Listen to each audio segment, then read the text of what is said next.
Hi, everyone. I'm attorney Donna DiMaggio Berger, and this is Take It to the Board, where we speak condo and HOA.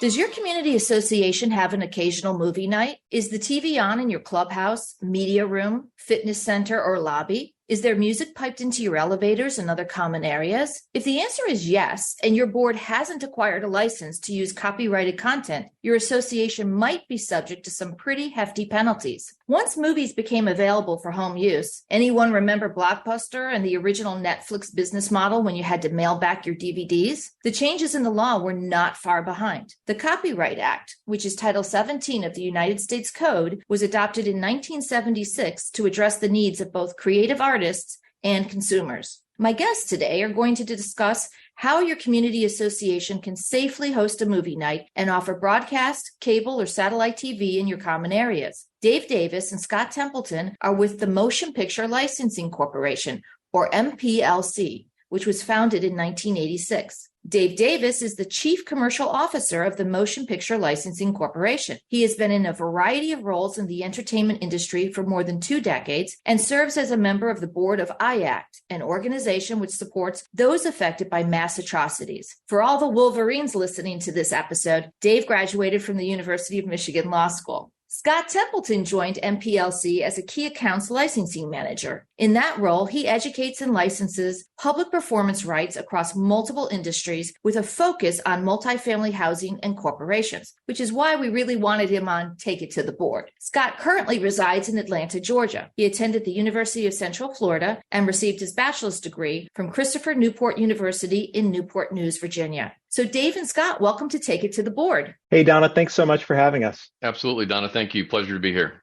Great to have you guys on. You know, we're in our second season here at Take It to the Board. We've had people from all sorts of what I call community association adjacent industries. And, you know, we haven't had anyone that does what you guys do. So, Dave, I always like to start with the basics, particularly on topics where I have only a passing amount of knowledge. You know, I am a community association attorney, but I am not an intellectual property attorney. So let's start with the basics. What are some examples of copyrighted work? So good question. And first, my caveats are, although I did go to the University of Michigan Law School, go blue, I haven't practiced law in a very long time.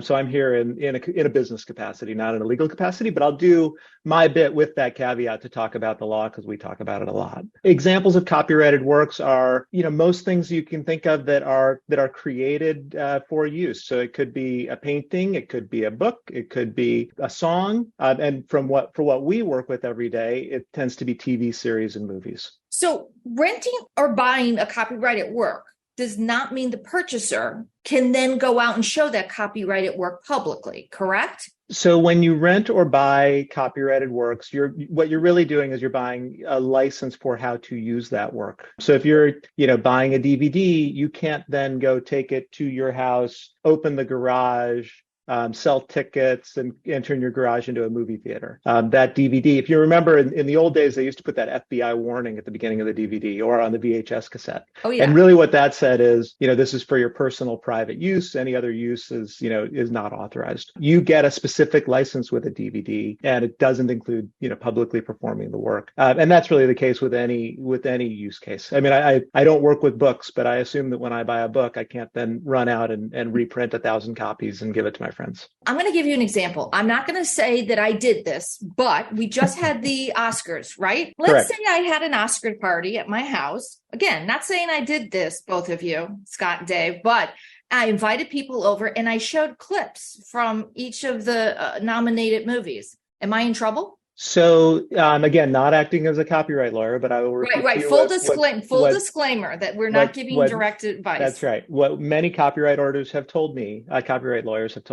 So basically, when you watch the broadcast on television, you probably received it either through an antenna or through cable or satellite, and that cable or satellite service is authorizing you to play it in your home, and they're authorizing you to play it basically for residential or personal viewing and not, quote, publicly perform it. What the copyright laws say, what the copyright lawyers tell me, is it is a private residential performance if it is to your family or close circle of friends. So if you're having a party with your friends, that's fine. I guess there would be some gray area if you invite, 100 friends over, but it's going to be fine. Well, let's talk about what constitutes a public performance then. So public performance is anything then beyond that. So the main thing is once you're beyond your family or close circle of friends, that's a public performance. But the other thing that is public is if it's in a location that is public. And that can be anything from, we all think of public as being outside in a park or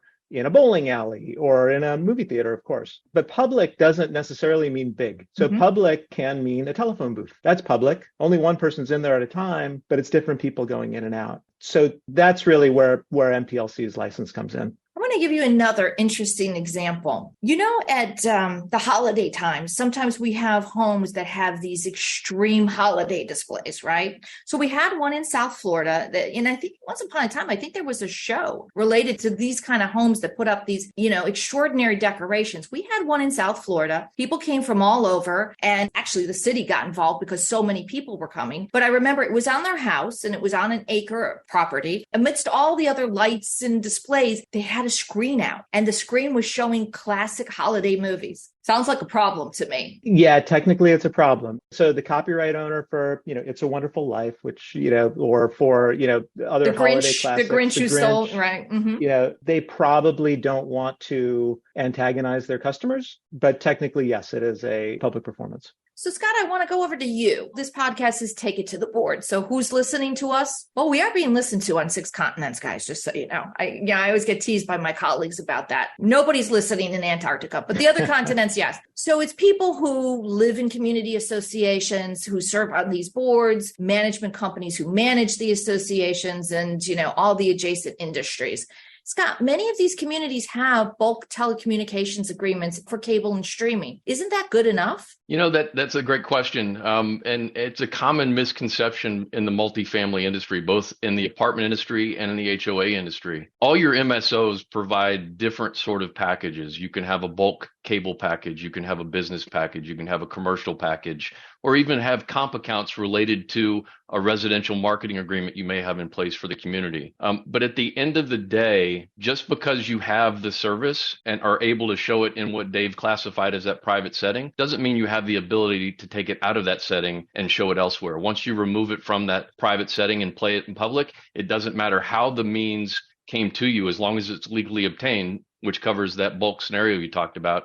You need a public performance license to play that content. But again, just so our listeners are clear, is there a difference if I'm playing it inside the clubhouse as opposed to outside on the lawn where I set up a big screen? And does the geographic location make a difference? No, again, going back to what Dave was classifying as a public performance, anytime you take it out of that close circle of friends in a private setting, which would be your home, and put it in a public setting like Dave classified as a phone booth, it could be a pool area, it could be a patio, could be a clubhouse, anywhere any large group of people outside of normal family and friends gathers, then that would be a public performance. And just to make a note, we do have HOAs that actually ask the question, we're going to have a lawn party, we're going to have a lawn viewing, or even a pool party, or we have a screen outside by the pool where we show movies at nighttime. Are we covered both inside and out? Absolutely. And that's one of the nice things about the MPLC umbrella license. It covers inside, outside, it covers all amenity spaces at a community. We work in a complementary way with cable and satellite operators around the world, and they provide an extremely valuable service. We don't distribute any content. They're the ones who distribute the content. So everybody, needs to keep their cable and satellite licenses, and they get great service and great quality. If I can talk a little bit about how the license is conveyed, it's so strange that the cable operator can't just give you this right. And there are reasons for that. We work with the copyright owners, with the studios that produce the works. So we work with, the company that produces Friends, and the company that produces Top Gun, and the company that produces Avatar, and so on. And when those companies license their work to cable and satellite, they're not licensing it to the cable or satellite operator. They're licensing it to a TV channel. And they're licensing it to the TV channel for personal residential use. And there are a variety of reasons for that. They're sort of complicated, and they come down to guild agreements. At the end of the day, the only thing that's really important to understand is if they license the public performance rights, they would need to pay the back-end participants according to a different rate card that would be more expensive. So they don't do that. So then when the TV channel which just licensed stuff from a movie studio or a TV studio, does a channel carriage deal with a cable or satellite operator, they don't have that public performance right to convey. They would like it, but they don't have it. I want to circle back, Scott. So in a lot of these communities, we have clubhouses. Sometimes it's the association that's putting on the private event, a holiday party or what have you. Sometimes they're allowing owners to have private events in the common area clubhouse. In that case, is it important for the association, for the board or the manager to confirm that the individual who's hosting that private event not be showing copyrighted content? Yeah, the owner ultimately would be responsible. So the HOA in this case would be responsible for the content and the actions of the homeowners at that location. So any display that's put out there, whatever the content is, whether it's, from the cable, whether it's a movie, whether it's a DVD from a home brought in to show, the HOA is ultimately responsible for that content being shown on property in that public setting. Well, I think that's going to result in me revising my rental agreements for use of common areas for private parties, what you just said there, because I will tell you, most of them do not even contemplate that issue that the owner or resident hosting that private event may be violating copyright law, either with the music or a movie that might be shown or, anything else. Right. And ultimately, like I said, the ownership is where that display is being shown. So they're ultimately responsible for any infringement that may incur. So I'm talking to both of you from Fort Lauderdale, Florida. And Florida has more than its fair share of senior housing communities. So does California. So do many of the other large states that have a high percentage of people living in mandatory community associations. In a lot of these senior housing communities, they're quite large. Thousands of units. They've got, big clubhouses. One of the communities I represent, they actually have an amenity that's called the Palace, and they have live shows and then they do movie nights. Now, let me ask, what if they don't charge an admission for the movie night? Does that make a difference? Ultimately, no, it does not. Our license is set up where it has certain stipulations. Obviously, our license covers all of the TVs and screens. We don't cover live theatrical performances. Dave, correct me if I'm wrong there, but I believe we do not. But any TV or screen that's on your site, we cover all and any display that you would put out there, again, going back to as long as that content's legally obtained. What we don't cover is any advertisement of what's being shown outside of the community over social media where the outside public could have access to that. You can't advertise that. And the second stipulation is you can't charge an admission fee. If you're going to charge a fee for that performance, you need an event license to be able to do so, and we don't supply that. We have a lot of timeshare resorts down here in Florida as well, where they do allow guests to come in. They allow their residents to bring guests, and they do advertise it. What about tribute bands? If you bring somebody in who's pretending to be the Stones, do we have to confirm anything that the tribute band isn't violating anything? Not speaking from an MPLC employee standpoint, and speaking from my other prior life, any sort of display like that outside of audiovisual, when you're talking about music, whether it be a DJ or a live band, then a certain license is required for that. And I would recommend that any of the HOAs or apartment owners kind of seek legal advice on that to make sure that they're properly covered, because the infringements could be pretty hefty if you don't. Yeah, I would write in the contract that it's on the band to prove to us that they have any proper licensure that they need. Dave, why don't you tell us about this? You mentioned an umbrella license. What is it and what does it cover? In the industry and across different countries, in terms of music and audiovisual, there's this concept of a blanket license. It's a license that just covers a whole bunch of stuff. It's more widely known in different countries, including in the US, for music. So umbrella license is our term of art. It's our brand name for our blanket license. Our license for MPLC covers more than 1,000 producers. It covers film and television productions from companies like Disney, Warner Brothers, Paramount, NBC Universal, CBS News, CNN, on and on and on. A whole bunch of Spanish language producers as well. It's fairly comprehensive. The one complaint we sometimes get is, but does it cover everything? And the answer is no, it can't. And there's no such blanket license in the world that covers everything, because, Donna, you could produce a movie tomorrow on your iPhone and you've never done a deal with MPLC. And of course we wouldn't have that. And of course that's an edge case, but there can be producers of a documentary that's at Sundance that maybe gets picked up and gets shown on television somewhere, and it's not under our license. Our license also has some pretty big limitations around like live sports. How often does MPLC acquire new copyrighted content each year? How do you go about deciding what you want to grab and license or include under your license? No, it's a good question. It's not like we call Warner Brothers and say, hey, we really want Batman this year and we don't want Wonder Woman this year. We do a deal with Warner Brothers for basically everything that they have, using Warner Brothers as one example. So we're basically licensing the repertoire that they have. Sometimes there might be a licensee that needs to carve out a few titles or put a couple of titles on moratorium. If they're putting them on moratorium with us, they're also putting them on moratorium with TV channels. So you're unlikely to be sitting in the lounge, turning on TBS or FX and stumbling upon that work. So, Scott, you're dealing with a homeowners association and they say, we're going to get a license, but we want to make sure that we cover. It's almost like going through your cable offerings and seeing if it's got the channels you want. Do they have to look at other organizations? Is there a cheat sheet where people can, contrast and compare what MPLC is offering and what some of these other organizations are offering? I'll take a step back before I answer that question. It'll kind of help understand the context of this. When you look at the music licenses, there's multiple different music pros out there. You have BMI, you have ASCAP, you have CSAC, you have GMR.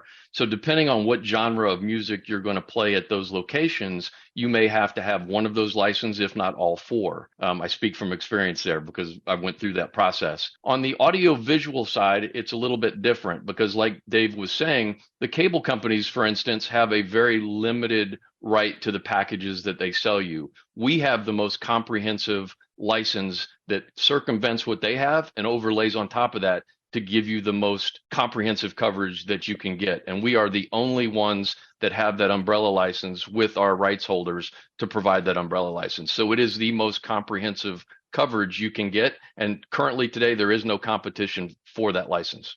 Did you trademark that name, Dave? Umbrella license? We did. Yes. I figured you'd at least follow your own advice. What kind of genre of entertainment is covered under the umbrella license? Do you stick to certain genres or is it pretty wide open field? It's very wide open. I mean, we have multiple studio partners. We have multiple producers that we cover. We have different ethnic type coverages that we have. And we have specific stations that we cover, like CNN, CBS, Home Garden Network, HGTV, Animal Planet. They're numerous. I mean, there's too many to count. You give somebody a list of, Dave says 100 plus. I've looked at it. There's probably close to 2,500, if not more, actual list of partners that we cover. The list is exorbitant. But as far as genres, there's no specific genre. It's all audiovisual. Yeah, think about what genre does Warner Brothers do or Paramount do or NBC do? Like they do all genres. So we're just covering it at the producer level. And again, our overall repertoire is, based on more than 1,000 producers. It's probably closer to 3,000 producers and it's hundreds of thousands of works. What does this umbrella license cost and how long does it last? Pricing is different depending on what market segment you're in. Obviously we have different divisions within the company that specify different types of businesses, auto dealership, doctor's offices, dentist offices. I deal specifically with multi-housing and corporations. So it depends on what your business is, and then accordingly we price it out for you. If anybody wants pricing, I'd be happy to sit and talk with them. But the standard pricing for an HOA is $1,549 per year, and it's an annual license, and it covers as many events as you want to have. You don't have to keep track of any of the titles. You don't have to log anything. You don't have to report anything back because of our relationship with the studios. You're fully covered for all of that. And part of that is ease for the end user. Obviously, we know if you have multiple TVs in common areas, like in the clubhouse or in a recreation room, you're not going to sit there and log all the TV shows that you're watching that day or that have played that day or what movies. So this gives you kind of basic free run of being able to provide that entertainment, what I like to say, worry-free to your residents or to the ownership base of the HOA. Scott, I want to give you an opportunity to clarify. When you said $1,549 annually, you weren't saying $15.49. No, ma'am. I'm sorry. Sometimes Okay. I'm from the South. Sometimes I speak a little Just quicker than I should. I just It's want to 1,000. Yeah, it's $1,549 per year. That cost, if you really look at it, it basically is far less than what potential fines could be on the back end. So economically, it's easier to explain a budgeted item up front than it is an unbudgeted legal expense on the back end. So when somebody purchases a license, this umbrella license from MPLC, and then it comes up at the end of the year, do you send them out a renewal? Because, boards, Scott, this, boards change hands, you get new managers in. Often, sometimes with that transition in governance, people don't know what's going on. So things can slip through the cracks. Do you remind them that, hey, your license is up for renewal, you need to renew it? That's one of the important things that I tell each of my clients that I work with, that I am their single point of contact. If you have any questions throughout the life of your license, feel free to reach out to me. But once it comes time for renewal, you will get a notification that your contract is up for renewal, and you will get a notification renewal letter and invoice in the mail sent to you so you can keep that up to date. Dave, it seems like you have a partner for life here with Scott, because he's the point of contact with all these HOAs. He's fantastic.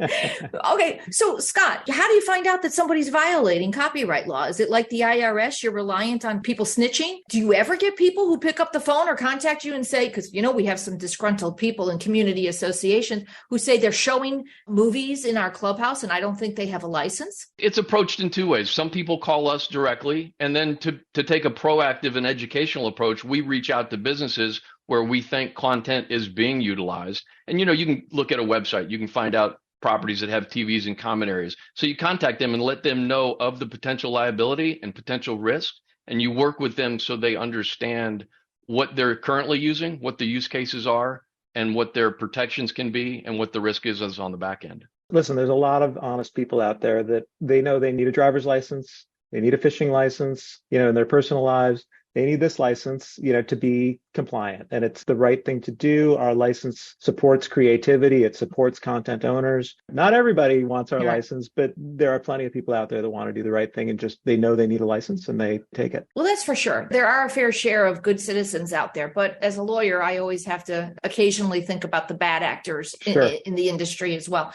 I want to ask you though, because we're talking about education. I imagine that sometimes people violate this, not, intentionally, just because it's not top of mind. Is MPLC a member of the Community Associations Institute or CAI? Do you go to trade shows? Do you use any of the trade journals to get the word out about what you do? So we're not members of CAI. We have had good communication with NAA. We're actually members of NAA through Texas Apartment Correct. Association. So we do communicate that way. We had a nice article that we wrote a year or two ago. We don't do enough of this. We had a nice article that we wrote in the Los Angeles Apartment Association magazine about one of our communities in Hollywood. So it was a community in Hollywood that, of course, many of their tenants are in the entertainment industry. They understand the importance of copyright. It's a beautiful apartment complex. And so it was a very nice piece that brought together multifamily living and the benefits of copyright compliance and the real people that it helps. Our goal in life isn't to collect money for the big movie stars we all saw on the red carpet. It's to collect money for the camera operators and the up and coming actor and the makeup artists and so on and so forth. Scott, any other areas where you engage in outreach to the community association industry to kind of spread the word about this? Up until the pandemic and before I got to MPLC, we really didn't have much involvement into what I'm going to call the MDU side of this, but they have association agreements with multiple other divisions that they actually sell to and license those companies for proper licensing. But on the MDU side, that was one of the things Dave and I talked about early on, is getting involved with these associations, because the more you educate, and what I've found out in the MDU industry and especially the HOA industry is, once you have attraction and people know about this, and people knew about this years back, and I'm speaking from experience again, on the music side of this, people understood what that was and how it was utilized, but nobody ever contacted them and let them know about the audiovisual piece of this. And it's all caught up in the same Copyright Act Title 17 that you mentioned in your introduction. And without that, a lot of these organizations wouldn't understand what they have. So part of the education process, working with those associations, is crucial to, one, getting the name out there, letting people know that their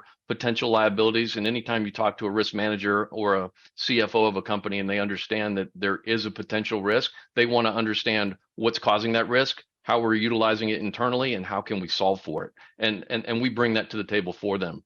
And we found it beneficial so far, and I'm looking to reach out to more associations this year and next.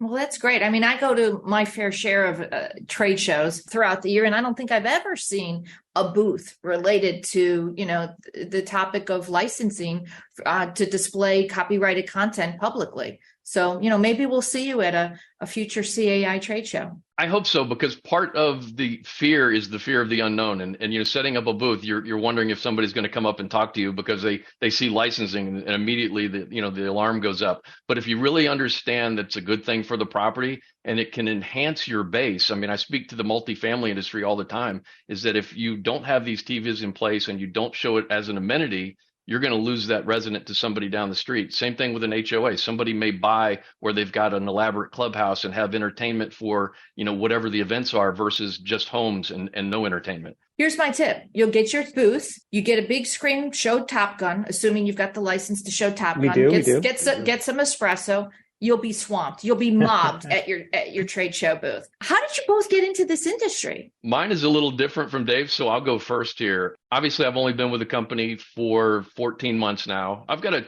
24-year history in the MDU industry before joining MPLC, and I was VP of Business Services, Ancillary Services, and Procurement, and I handled all the contract work and procurement for both the properties and the ownership groups. And one of the last projects that I worked on prior to leaving the MDU industry, which is the multifamily industry. Multi-dwelling units is what MDU stands for. And that equates to both on the apartment side and the HOAs, because you have many units within a development, was to get all of our licensing set in place, not only for music, for audiovisual. And as I get the music piece set up, I found out a little bit more about the audiovisual piece. And talking with Dave, we set up a conversation to kind of get a little bit more information. But I said, Dave, hold off a minute. What I want to do is take 2 weeks here, figure out exactly what this is all about, because I wanted to understand what I needed versus being told what I needed to purchase for the properties. And what I found out is that the audiovisual piece through MPLC is exactly what was in place for all of the music pros, and then it was covered under Copyright Act Title 17.